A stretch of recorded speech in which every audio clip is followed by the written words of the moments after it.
오늘 모든 본문을 다 읽지는 않고 다 함께 읽으실 본문 말씀은 24절로 27절까지만 우리 다 함께 한번 읽어보겠습니다. 시작. 그러므로 주 만군의 여호와 이스라엘의 전능자가 말씀하시되 슬프다. 내가 장차 내 대적에게 보응하여 내 마음을 편하게 하겠고 내 원수에게 보복하리라.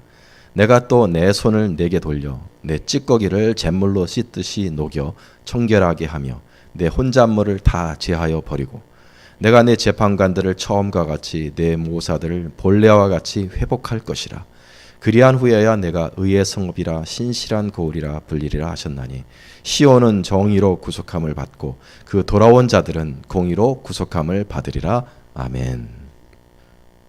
이사야 1장이니까 이사야에 대해서 잠깐 설명을 드리겠습니다.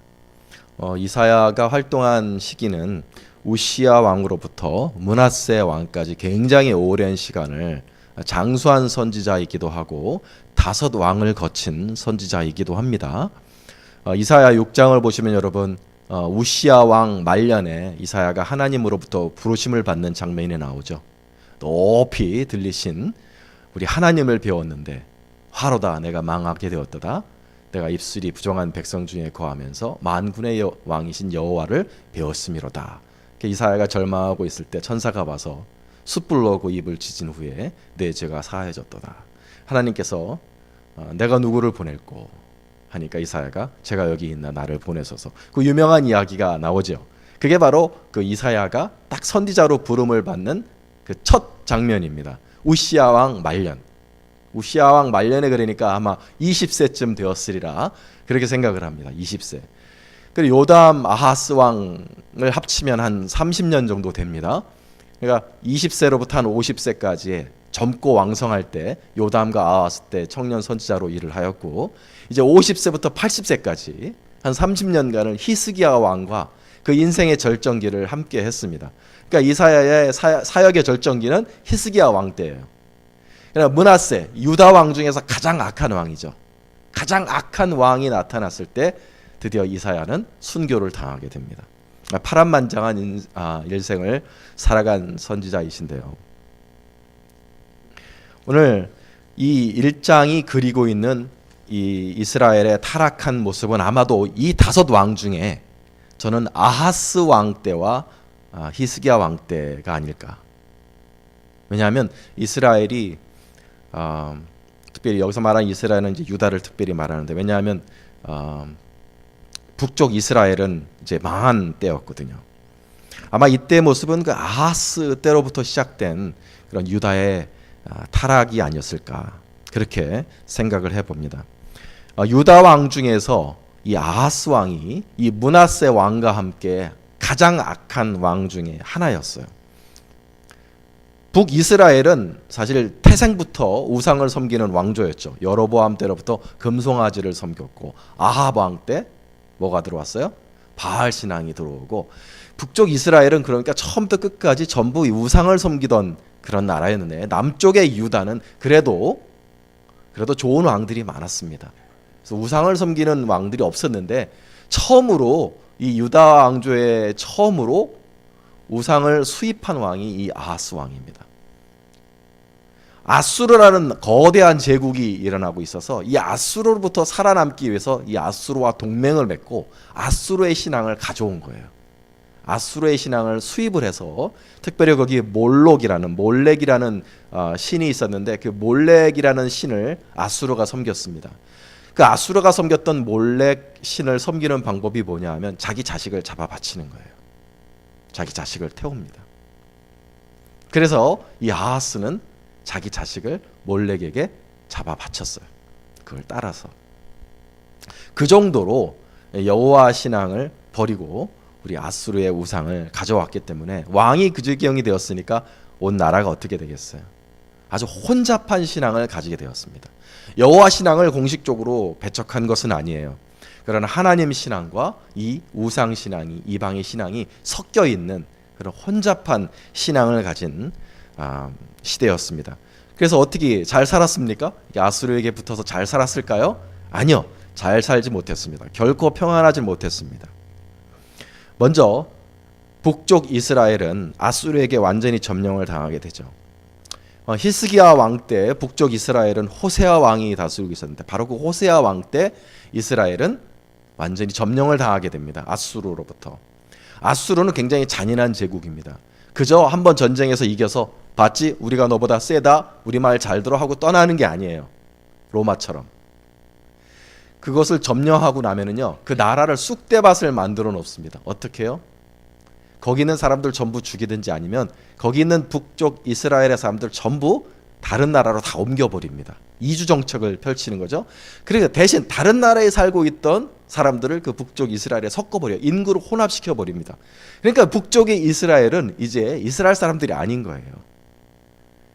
그때 이 아수르가 이렇게 침략을 해서 데리고 온 사람들의 후예가 예수님 당시에 어떤 사람들이요? 사마리아 사람들. 사람 취급을 하지 않았죠. 그렇죠. 왕래를 하지 않았습니다. 그렇죠. 예루살렘에서 갈릴리로 갈 때 사마리아를 통과하지 않고 요단강을 건너갔고 이렇게 올라갔죠. 그것처럼 이때로부터 바로 북쪽 이스라엘은 이스라엘 사람이라고 부를 수가 없는 그런 혼합스러운 땅이 되어버렸습니다. 남쪽도 마찬가지였습니다. 남쪽도 히스기야 왕 14년에 결국 산헤립 왕으로 왕의 침략으로 말미암아서 전 유다 땅이 점령을 당합니다. 그러니까 북쪽은 쑥대밭이 되고 남쪽도 전부 다 점령을 당했어요. 예루살렘 빼고. 열왕기하 18장 13절에 보면 히스기야 왕 제14년에 아수르 왕 산헤립이 올라와서 유다 모든 견고한 성읍들을 쳐서 점령하며. 그래서 오늘 우리가 읽었던 1장의 7절로 8절에 이런 말씀이 있지 않습니까? 너희의 땅은 황폐하였고 너희의 성읍들은 불에 탔고 너희의 토지는 너희 목전에서 이방인에게 삼켜졌으며 이방인에게 파괴됨 같이 황폐하였고 딸 시온은 포도원의 망대같이 참외밭의 원두막같이 에워싸인 성읍같이 겨우 남았도다. 이런 말이 그래서 나온 겁니다. 그냥 예루살렘만 간당간당하게 남았어요. 다행히도 아수르는 이 남쪽 유다는 북쪽 이스라엘처럼 인구 이동 정책을 펼치지 않았습니다. 그냥 내버려 두었어요. 왜냐하면 히스기야 왕이 엎쭉 엎드려서 각종 귀한 보물들을 갖다 바쳤어요. 이때 성전에 있던 기구들도 주고 성전에 있는 금을 다 뽑아다가 산헤립에게 다 주고 이때 다 줬습니다. 그래서 아마 그렇게 파괴시키지는 않았던 것 같아요. 하지만 언제든지 이 아수르가 이제 홀로 달랑 남아있는 이 유다도 언제든지 집어삼킬 수 있는 그런 상황이 되었어요. 이렇게 나라의 생존이 바람 앞에 등불같이 위태위태한 시간에 하나님이 이사야를 통해서 말씀하시기 시작하셨습니다. 2절부터 4절에 보시면 우리 하늘이여 땅이 들으라 땅이여 귀를 기울이라 여호와께서 말씀하시기를 내가 자식을 양육하였거늘 그들이 나를 거역하도다 소는 그 임자를 알고 나귀는 주인의 구유를 알건만은 이스라엘은 알지 못하고 나의 백성은 깨닫지 못하는도다 하셨도다. 슬프다 범죄한 나라여 허물진 백성이요 행악의 종자여 행위가 부패한 자식이로다. 그들이 여호와를 버리며 이스라엘의 거룩한 일을 만홀히 여겨 멀리하고 물러갔도다. 하나님의 진단은 이 모든 비극과 이 모든 고통의 원인은 너희가 나를 버리고 물러갔기 때문에 일어난 일이다. 모든 비극의 시작은 우리가 하나님을 버린 것으로부터 시작이 됩니다. 그런데요 4절을 보시면 하나님이 특별한 말을 하나 덧붙이시죠. 슬프다. 슬프다. 우리가 하나님을 버릴 때 하나님은 슬프십니다. 우리가 상상하는 것 이상으로 우리가 생각하는 것 이상으로 하나님은 충격을 받으시는 거예요. 왜냐하면 죄라는 것은 본질적으로 우리가 어떤 나쁜 짓을 저지르는 게 아니라 죄라는 것은 본질적으로 뭐냐 하면 우리가 하나님을 버리는 겁니다. 우리 마음에 하나님 두기를 싫어하고 하나님을 싫어 버리는 것이 죄이기 때문에 하나님은 슬프십니다. 우리가 생각하는 것 이상으로 죄는 하나님께 고통을 안겨드립니다. 누군가 이런 말을 하더라고요. 피조물의 거역은 사실 창조주에게 죽을 만큼의 고통을 주는 것이다. 이 천지의 주인이신 그 거대한 하나님께서 그냥 나 같은 미물의 죄 하나로 뭐 그렇게 충격을 받으시겠나 싶지만 그렇지 않다는 거예요. 왜냐하면 하나님은 나를 사랑하시니까. 사랑의 배반감을 느끼시는 거죠. 그렇게 사랑하고 아끼던 인간에게서 버림을 받을 때 하나님은 엄청난 고통을 느끼십니다. 슬프다. 내가 자식을 양육하였거늘 그들이 나를 거역하였도다. 여러분 생각해 보십시오. 자식 하나를 고이고이 길렀습니다. 그런데 그 자식이 어느 날 여러분을 버립니다. 여러분은 어떤 기분이 드시겠어요? 그게 바로 우리가 하나님을 버리고 떠날 때 하나님이 느끼시는 감정이라는 것입니다. 이렇게 하나님을 버리고 이스라엘이 떠났는데 좋은 일이 생겼나요? 아니면 안 좋은 일들이 생겼을까요? 당연히 죄를 범하고 하나님을 버린 그들에게 슬프고 비극적인 일들이 연속적으로 일어납니다. 5절과 7절을 보면 너희가 어찌하여 매를 더 맞으려고 패역을 거듭하느냐. 온 머리는 병들었고 온 마음은 피곤하였으며 발바닥에서 머리까지 성한 곳이 없어 상한 것과 터진 것과 새로 맞은 흔적뿐이거늘 그것을 짜며 싸매며 기름으로 부드럽게 함을 받지 못하였도다 하였죠. 이스라엘을 어떻게 묘사하시냐면은 하나님께 매를 맞는 사람으로 그렇게 묘사하고 있습니다. 병든 몸입니다. 피곤한 마음입니다. 성한 것이 없이 상하고 터진 모습입니다. 그뿐입니까? 하나님과의 관계가 완전히 어그러졌습니다. 하나님께서 너희의 무수한 재물이 내게 무엇이 유익하뇨? 나는 순양의 번제와 살찐 짐승의 기름에 배불렀고 나는 숫송아지나 어린 양이나 숫염소의 피를 기뻐하지 아니하노라. 너희가 내 앞에 보이러 오니 이것을 누가 너희에게 요구하였느냐? 내 마당만 밟을 뿐이니라. 헛된 재물을 다시 가져오지 말라. 분향은 내가 가증히 여기는 바요 월삭과 안식일과 대회로 모이는 것도 그러하니 성회와 아울러 악을 행하는 것을 내가 견디지 못하겠노라. 내 마음이 너희의 월삭과 정한 절기를 싫어하나니 그것이 내게 무거운 짐이라 내가 지기에 곤비하였느니라. 내가 손을 펼 때 내가 내 눈을 너희에게서 가리고 너희가 많이 기도할지라도 내가 듣지 아니하리니 이는 너희의 손에 피가 가득함이라. 제사가 아무 의미 없다고 말씀하셨습니다. 제사를 드리는 것도 무의미하고 너희가 기도하는 것도 내가 듣지 아니하리라. 하나님과 이스라엘 백성 사이에 엄청난 간극과 분리가 생겼죠. 이게 얼마나 답답할까요, 여러분? 우리가 은혜를 바라고 오늘 예배를 드리지 않습니까? 근데 하나님이 아예 결심을 하고 계시다면 내가 너희의 예배 드리는 것을 보지 않으리라. 내가 너희의 드리는 찬양을 받지 아니하리라. 아무리 울며 기도한다 할지라도 내가 너희의 기도를 듣지 아니하리라. 사실 소망이 없을 것 같아요. 그렇게 하나님이 예배와 기도를 받지 않으시겠다고 그렇게 결심하신다면 이것만큼 큰 저주는 없다고 생각합니다. 만약에 제 인생에 그런 일이 생긴다면 그거는 내 인생에 일어날 수 있는 가장 큰 저주가 아닐까. 가끔 그런 두려움이 있습니다. 제가 너무 죄가 많아서 내가 이제부터 너의 기도를 듣지 않고 이제부터 내가 너의 예배를 받지 않으리라. 그러면 저는 살 의미가 없을 것 같아요. 정말 그런 저주가 없을 것 같습니다. 지금 그런 상황입니다. 죄는 이렇게 하나님과 우리 사이를 갈라놓습니다. 하나님을 버린 우리들에게 찾아오는 것은 좋은 것이 없습니다. 이렇게 머리끝부터 발끝까지 성한 것이 없이 터지고 깨진 것뿐입니다. 하나님과의 분리일 뿐입니다. 결코 좋은 일이 생겨나질 않아요. 그런데 참으로 특이하게도 이렇게 자기를 버리고 떠난 이스라엘을 하나님이 매정하게 버리지를 못하십니다. 매정하게 버리지 못하시고 다시 부르시는 모습을 볼 수 있죠. 16절부터 20절까지 말씀. 이건 같이 한번 읽어보도록 하겠습니다. 시작. 너희는 스스로 씻으며 스스로 깨끗하게 하여 내 목전에서 너희 악한 행실을 버리며 악행을 그치고 선행을 배우며 정의를 구하며 학대받는 자를 도와주며 고아를 위하여 신원하며 과부를 위하여 변호하라 하셨느니라. 여호와께서 말씀하시되 오라 우리가 서로 변론하자. 너희의 죄가 주홍 같을지라도 눈과 같이 희어질 것이요 진홍같이 붉을지라도 양털같이 희게 되리라.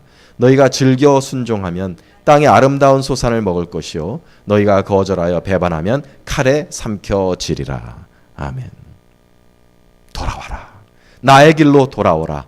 스스로 씻으며 악행을 버리고 선행을 배우라. 나에게로 돌아오면 너희 죄가 주홍 같을지라도 눈과 같이 희어질 것이며 진홍같이 붉을지라도 양털같이 희게 되리라. 내게 즐겨 순종하면 땅의 아름다운 소산을 다시 풍부하게 먹게 되리라.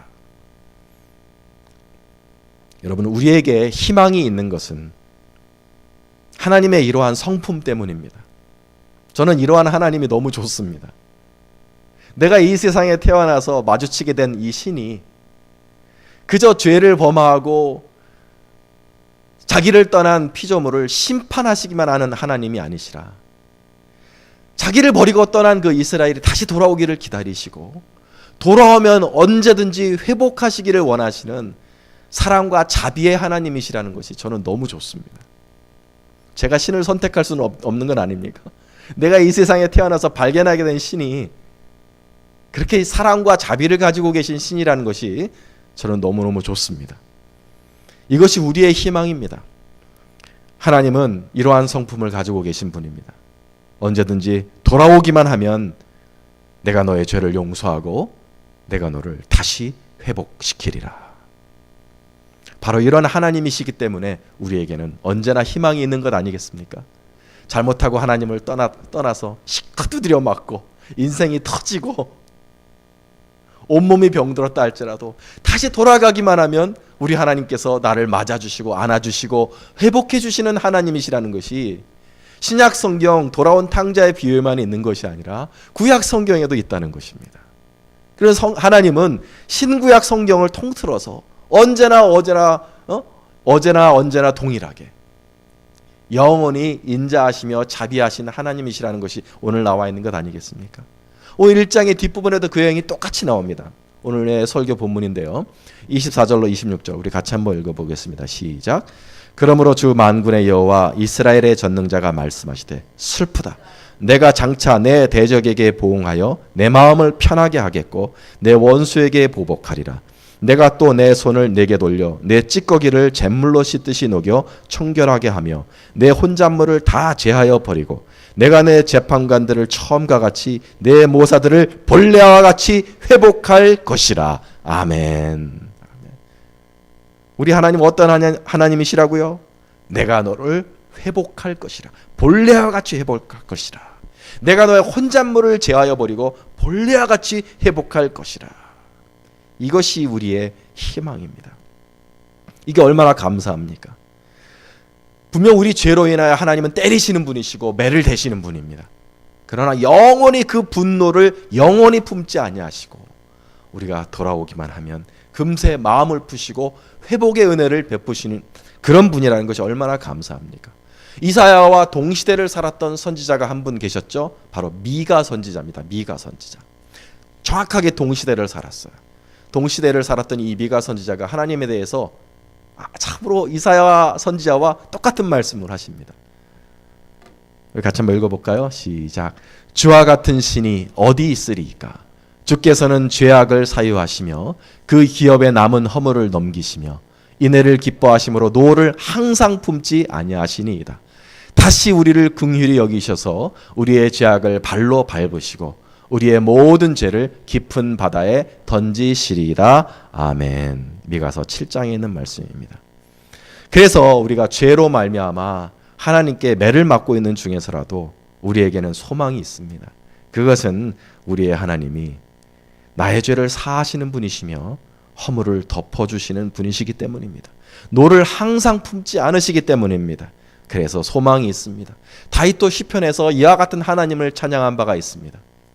시편 66편에서 그는 우리 영혼을 살려두시고 우리의 실족함을 허락하지 아니하시는 주로다. 우리에게 많고 심한 고난을 보이신 주께서 우리를 다시 살리시며 땅 깊은 곳에서 다시 이끌어 올리시리이다.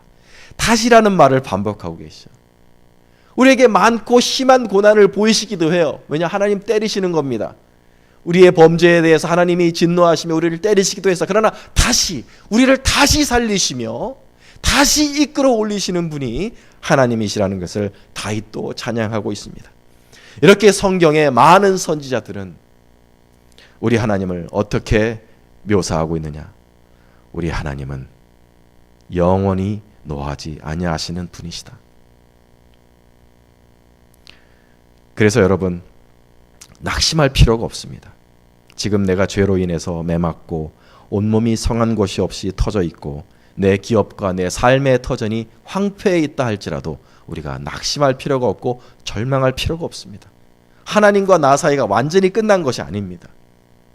하나님은 나를 회복하기 좋아하시는 분이십니다. 돌아가기만 하면 됩니다. 죄로 말미암아 고통당하는 우리를 회복시키시기 위해서 하나님께서 계획하시고 행하실 일이 오늘 우리가 읽었던 24절 말씀부터 나옵니다.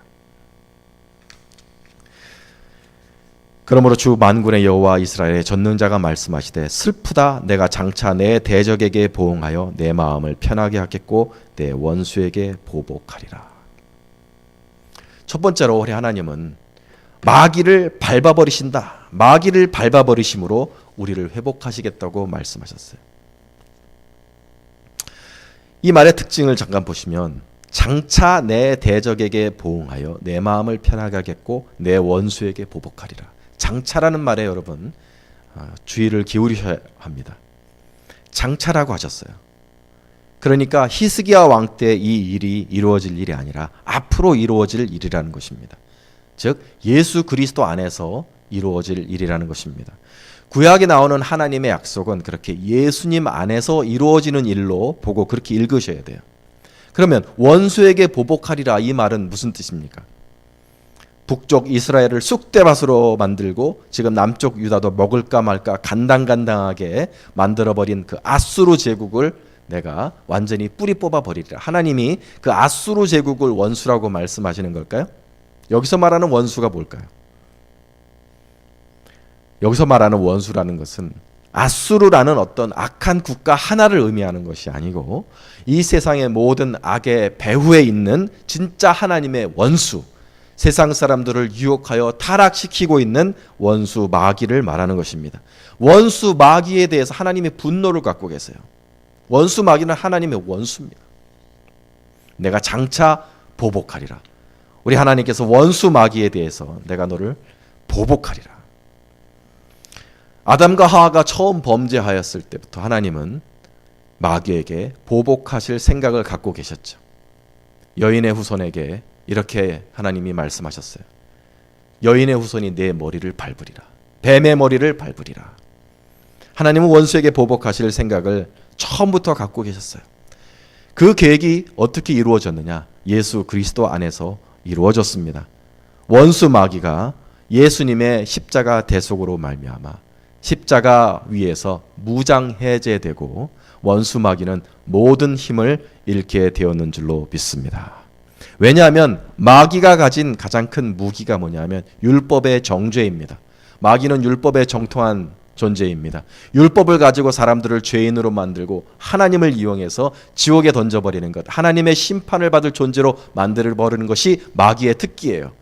그러니까 율법과 정죄가 마귀가 가진 가장 큰 무기인데 이 율법과 정죄를 완전히 무효화시키고 완전히 무장해제시킨 것이 예수님의 십자가입니다. 왜냐하면 예수님이 우리의 모든 죄를 지시고 심판을 받으셨습니다. 그래서 누구든지 그리스도 예수 안에 있는 자에게는 정죄함이 없는 것 아니겠습니까? 그러니까 마귀가 가진 유일한 무기가 없어진 거예요. 마귀는 죄인을 보고 죄인으로 만들어서 그 죄인에게 이렇게 율법을 들이대면서 하나님 이 자는 죄인입니다. 율법을 보시고 심판을 내리십시오. 이게 마귀가 할 수 있는 가장 큰 무기인데 예수님이 그 마귀가 쓸 수 있는 무기를 완전히 짓밟아 버리신 겁니다. 의문에 쓴 증서를 찢어버리신 겁니다. 십자가 위에서 무장해제를 시키신 거예요. 마귀가 쓸 수 있는 무기가 없어요. 예수 그리스도 안에 있는 자에게는. 예수 그리스도 안에 있는 자에게는 결코 정죄함이 없으니까 원수 마귀가 이는 내 것입니다. 하나님 앞에 말할 수가 없는 것이고 건드리지도 못하는 것입니다. 우리 예수 그리스도 안에 있는 자들은 이와 같이 하나님이 마귀에게 보복하시고 보응하신 일이 예수 그리스도 안에서 이루어졌음을 믿으셔야 합니다. 그래서 원수 마귀가 공격하지 못하고 감히 나를 건드리지 못하게 만들어야 됩니다. 어떻게 해요? 마귀를 대적하라 너희를 피하리라 말씀하셨죠. 우리 신자들은 하나님의 사람들은 마귀를 대적할 줄 알아야 됩니다. 예수의 십자가로 말미암아 마귀야 너의 모든 무기는 무장해제되었고 너는 더 이상 나를 정죄할 수 없도다. 예수님 나의 죄를 지시고 심판을 이미 받으셨으니 너는 나를 정죄할 권한이 없고 나에게 손을 댈 권한이 없도다. 원수마귀야 손을 얻고 떠나갈지어다. 대적할 수 있는 권한을 예수 그리스도 안에서 하나님이 우리에게 주셨는 줄로 믿습니다. 그래서 오늘 24절 말씀은 우리가 예수 그리스도 안에서 갖게 된 그 마귀를 대적하여 이길 수 있는 힘을 하나님이 주셨다는 것을 말합니다. 두 번째로 25절에서 내가 또 내 손을 내게 돌려 내 찌꺼기를 잿물로 씻듯이 녹여 청결하게 하며 내 혼잣물을 다 제하여 버리리라. 하나님은 씻으시고, 하나님 우리가 하나님께 돌아갈 때 우리를 씻으시고 혼잣물을 제하여 버리심으로 우리를 회복하시는 하나님이십니다. 우리가 하나님께로 돌아가면 하나님이 나를 어떻게 회복하시느냐? 나를 씻어주십니다. 내 안에 있는 찌꺼기를 제하여 주십니다. 사랑하는 여러분, 이것을 믿으시기를 바랍니다. 우리 하나님은 여러 가지를 쓰십니다. 어떤 사람에게는 성령의 불이 임하여서 불로 태우시기도 합니다. 그런 일을 본 적이 있어요. 이제 처음 성경 공부를 제가 가르쳐서 예수를 믿기로 결심을 하였습니다. 어느 날 식사를 대접하고 싶대요. 이 집사님이 식당에 갔습니다. 아시마켓 앞에 있는 식당이었는데 식사하다가 이제 식사 기도를 해야 되지 않습니까? 식사 기도를 하다가 제가 왠지 오늘 안수를 하고 싶다는 그런 생각이 들어서 하나님, 예수 믿는 우리 김 집사에게, 이제 예수 믿기로 결심한 우리 김 집사에게 성령을 내려주시옵소서. 저는 머리에 안수를 했어요. 이 김 집사가 소리를 깍 지르고 식당 밖으로 뛰쳐나가는 거예요. 와! 하고 너무 놀란 거예요. 그 뒤쫓아나갔죠. 왜 그래요, 김 집사? 목사님 손이 무슨 다리미 인두 같아요, 인두. 나는 아무 느낌이 없었거든요. 그런데 본인은 이렇게 불에 지진 인두가 자기 머리를 지지는 것 같대요. 확 불이 들어와서 그 다음부터 이 김 집사가 일주일간을 냉장고 속에서 살아야만 한 거예요. 불이 들어와 갖고요. 얼마나 죄가 많으면 그렇게 불이 안 떠나가겠습니까? 자기 죄를 자기 표현으로 하면 자기 평생 40평생 지었던 죄를 하나님이 태우고 계시는 것 같더라는 거예요. 내 몸 구석구석에 불이 들어와서 태우시는데 그 불을 견딜 수가 없어서 냉장고 속으로 들어가서 거기서 살았더라는 거예요. 여러분, 하나님은 진짜 나를 청결하게 하시는 분입니다. 내 죄를 태우시는 분이십니다. 어떤 사람에게는 물이 들어가는 역사를 주셔요. 물이 들어갑니다. 성령의 역사인데, 똑같은 성령의 역사인데 이 사람에게는 차가운 생수가 확 들어가서 욕심을 잠재우시는 거예요. 인간의 욕심을 정념이라고 그러지 않습니까? 정념, 불꽃처럼 내 안에서 솟아오르는 그런 정념을 불이 끌 수 있겠어요? 아니요. 물이 끄는 거죠. 그래서 성령께서 생수로 들어가셔서 그 불꽃을 끄시는 겁니다. 욕망의 불꽃을 끄시는 거예요. 그렇게 하나님께서 나를 정결하게 하시기도 합니다. 어떤 사람에게는 피가 들어가십니다. 어떤 사람은 피로 말미암아 정결하게 되어지는 거예요. 제가 이런 경우인데 정말 내 안에 떨쳐버리지 못하는 이 죄의 찌꺼기가 있는데 이것을 우리 하나님 앞에 내가 어떻게 해결받았느냐? 예수 그리스도의 십자가 붙들고 주여 십자가에서 흘리신 그 보혈이 내 머리 위에 한 방울만 떨어지게 해 주시옵소서. 제가 한 방울만 구했습니다. 한 방울만 떨어지게 해 주시옵소서. 내가 한 방울만 떨어져도 내가 죄를 이길 수 있겠습니다. 간절히 붙들었을 때 피가 한 볼 뚝 떨어졌을 때 쫙 소리가 나면서 마귀가 떠나가고 욕심이 끊어지고 성화가 되는 그런 일들이 일어나는 것을 제가 체험하지 않았습니까? 장로교를 세우신 우리 깔뱅 선생, 우리가 칼빈이라고 부르는 우리 깔뱅 선생이 십자가의 보혈은 우리를 위해서 하나님이 만드신 목욕탕이다 라는 말씀을 하신 적이 있습니다. 그래서 날마다 목욕해라 이것입니다. 십자가의 피를 의지해서 날마다 목욕하면 하나님이 우리를 정결케 하시리라. 하나님이 역사하시는 방법은 다양합니다만 하나님의 목적과 계획은 한 가지 동일합니다. 하나님은 우리를 회복하실 때 청결하게 하시는 역사를 일으켜 주십니다. 물 가지고 날 씻든지 불 가지고 태우든지 내 안과 밖 다 닦으사 내 모든 죄 멸하소서. 이런 찬양도 있지 않습니까? 하나님이여 나에게 불을 내려주셔서 불로 태우시든지 아니면 내게 물을 주셔서 물로 닦으시든지 아버지여 내 안과 밖의 죄를 태워주시옵소서. 우리가 아버지 앞에 이러한 소원을 가지고 아버지께로 돌아가면 아버지께서 이러한 은혜를 체험하게 해주시겠습니까? 아니면 잠잠하시겠습니까? 이런 거는 반드시 응답받는 기도입니다.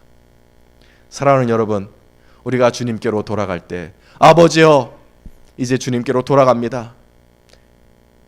나를 정결케 하시고 새롭게 하시는 은혜를 내려주시옵소서. 예수 처음 믿을 때만 일어나는 일이 아닙니다. 우리가 살다 보면 아버지를 등한히 여기고 아버지를 멀리 떠나 탕자처럼 방황하며 살 때가 있죠. 인생에는 신앙에도 굴곡이 있습니다.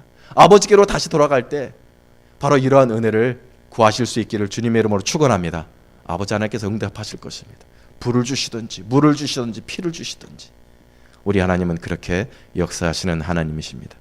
마지막으로 하나님은 우리를 회복하실 때 당신의 의로 구속하십니다. 27절 말씀은 시온은 정의로 구속함을 받고 그 돌아온 자들은 공의로 구속함을 받으리라. 그 돌아온 자들은 공의로 구속함을 받으리라. 하나님은 돌아온 자들을 어떻게 회복하시느냐? 구속하시는 방법으로 회복하십니다. 먼저는 하나님께로 돌아가야 합니다. 하나님을 버리고 떠난 것이 죄라고 했죠. 그러면 우리가 회개하고자 하면 아버지 하나님께로 다시 마음을 열고 돌아가야 합니다. 마음으로 하나님을 버리는 것이 죄라면 마음을 다시 드리는 것이 우리를 살리는 회개가 되겠죠. 그게 아버지께로 돌아가는 자의 모습입니다. 마음을 드리지 않는다면 그건 아버지께로 돌아간 것이 아니에요. 교회당에 앉아있다 할지라도 마음을 드리지 않는다면 그건 아버지께로 돌아온 게 아닙니다. 내 마음으로 하나님을 실어버린 것이 죄라면 다시 돌아올 때면 우리가 무엇을 갖고 와야 되겠어요? 내 마음을 갖고 와야 됩니다. 내 마음을 갖고 마음을 하나님께 드려야만 진짜 하나님께 돌아온 것이 된다는 것이에요. 계시록 3장 19절부터 20절 말씀, 여러분 잘 아는 유명한 말씀입니다. 우리 같이 한번 읽어보겠습니다. 시작. 물은 내가 사랑하는 자를 책망하여 징계하노니 그러므로 내가 열심을 내라 회개하라. 볼지어다 내가 문 밖에 서서 두드리노니 누구든지 내 음성을 듣고 문을 열면 내가 그에게로 들어가 그와 더불어 먹고 그는 나와 더불어 먹으리라. 아멘. 자, 19절에 예수님이 분명 뭐 하라고요? 회개하라 말씀하셨죠. 회개하라. 그러놓고 20절에 뭐라고 말씀하시죠? 볼지어다 내가 문 밖에 서서 두드리노니 너는 내 마음의 문을 열어다오. 예수님이 원하시는 회개는 이겁니다. 회개하라 말씀하시고 우리에게 뭘 요구하신 거예요? 내가 지금 너의 마음 문을 두드리고 있는데 내가 내 마음에 들어가고 싶다. 내 마음의 문을 열고 나를 맞아다오. 누구든지 내 음성을 듣고 마음의 문을 열면 내가 그에게로 들어가 그로 더불어 먹고 그는 나와 더불어 먹으리라. 예수님이 원하시는 건, 하나님이 원하시는 건 우리와 같이 더불어 먹고 사는 겁니다. 인생의 한순간 한순간을 같이 하는 겁니다. 마음의 문을 열지 않냐면 어찌 그것이 회개가 될 수 있겠어요? 교회당에 여기 앉아있다 할지라도 마음을 우리 주님께 드리지 않았다면 어찌 그것이 회개가 될 수 있겠습니까? 잠언 23장 26절에 하나님이 간절한 마음으로 우리에게 말씀하시는 거죠. 내 아들아 내 마음을 내게 주며 내 눈으로 내 길을 즐거워할지라. 내 아들아 내 마음을 달라. 하나님이 원하시는 것은 극단적으로 얘기하면은요 내 몸이 아닙니다. 내 마음입니다. 여기 우리 몸이 앉아있는 것도 중요해요. 그러나 하나님이 원하시는 것은 내 마음입니다.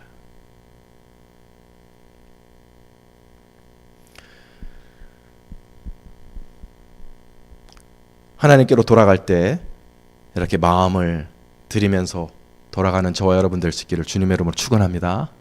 마음을 드리세요. 이렇게 마음을 드리면서 하나님께로 회개하고 돌아오면 하나님이 우리에게 주시는 선물이 하나 있습니다. 무슨 선물이요? 바로 우리를 구속하신다 그랬죠. 돌아오는 자들은 구속으로 내가 공의로 구속하리라. 돌아오는 자들은 내가 공의로 구속하리라. 이 어려운 말을 여러분에게 간단히 설명을 드리면 하나님이 나를 구속하신다. 구속하신다는 게 뭐냐면 대속이라는 말과 동의어고 영어로 말하면 리뎀션이란 말입니다. 내가 하나님께 회개하고 돌아오면 내가 너를 구속하리라. 내가 너를 대속하리라. 이게 무슨 소리냐면 예수님이 내 대신 죽으신다는 얘기입니다. 그리고 어처구니 없게도 예수님 안에 있던 그 좋은 것, 그 의가 나에게로 넘어온다는 것입니다. 이 두 가지를 여러분 평생 잘 기억하십시오. 우리가 회개하고 하나님께 돌아오면 예수님과 나 사이에 이중교류가 일어나요. 이중교류가 일어납니다. 내게 있던 나쁜 것, 죄는 예수님께로 넘어가고 예수님에게 있던 좋은 것, 의는 나에게로 넘어옵니다. 그래서 졸지에 예수님은 죄인 취급을 받아 죽으신 것이고 졸지에 나는 의인 취급을 받아 천국에 가는 것입니다. 이게 예수 안에서 일어나는 일입니다. 내가 하나님께 회개하고 돌아오면 나의 나쁜 것은 예수에게로 가고 예수에게 있던 좋은 것은 나에게로 옵니다. 어떻게 이런 일이 있을까? 아니요. 하나님이 이 귀한 비밀을 가르쳐 주시려고 여인들을 사용하셔서 수만 년 동안 여인들에게 이 비밀을 가르쳐 주셨어요. 태아를 짝 품을 때 어떤 일을 합니까? 태아가 있을 때 아기에게 했던 나쁜 노폐물은 이 핏줄을 타고 엄마에게로 넘어옵니다. 엄마가 먹은 좋은 것은 탯줄을 타고 태아에게로 넘어가죠. 그렇죠? 태아를 가진 여인의 뱃속에서 동일한 일이 계속 일어났어요. 지난 수만 년 동안. 나쁜 것은 엄마에게로 넘어오고 좋은 것은 태아에게로 넘어가죠. 똑같죠. 우리가 예수 그리스도 안에서 하나님에서 받는 선물이 이겁니다. 나는 죄인입니다. 그런데 내 죄는 예수님에게로 다 넘어가서 예수님이 내 죄를 지고 죄인 취급을 받고 십자가에서 처형을 당하셨어요. 하나님의 심판을 받으셨어요. 그런데 예수님은 원래 의인이죠. 완벽한 의인입니다. 예수님의 의가 나에게로 넘어온 것입니다. 그래서 나는 의의 옷을 입고 의인이 되어서 천국에 가는 것입니다. 이게 대속입니다. 회개하고 돌아오는 자에게는 하나님이 어마어마한 선물을 주십니다. 기가 막힌 거죠. 그렇죠? 내 죄는 예수님이 짊어지시고 죽으셨는데 어처구니가 없는 거죠. 나는 죄인이었는데 벼랑간 의인이 되어 있어요. 예수님의 의를 내가 홀랑 받은 겁니다. 이게 웬 은혜입니까, 여러분? 우리 하나님은 돌아오는 자에게 선물을 이와 같이 한없이 주시는, 이 귀한 선물을 한없이 주시는 하나님이십니다. 예수 안에서 우리는 의로운 자 취급을 받아서 천국에 가는 줄로 믿습니다. 우리가 구원의 확신, 천국의 확신을 가질 수 있는 이유가 이것입니다. 아무리 나 자신을 봐도 부족하죠.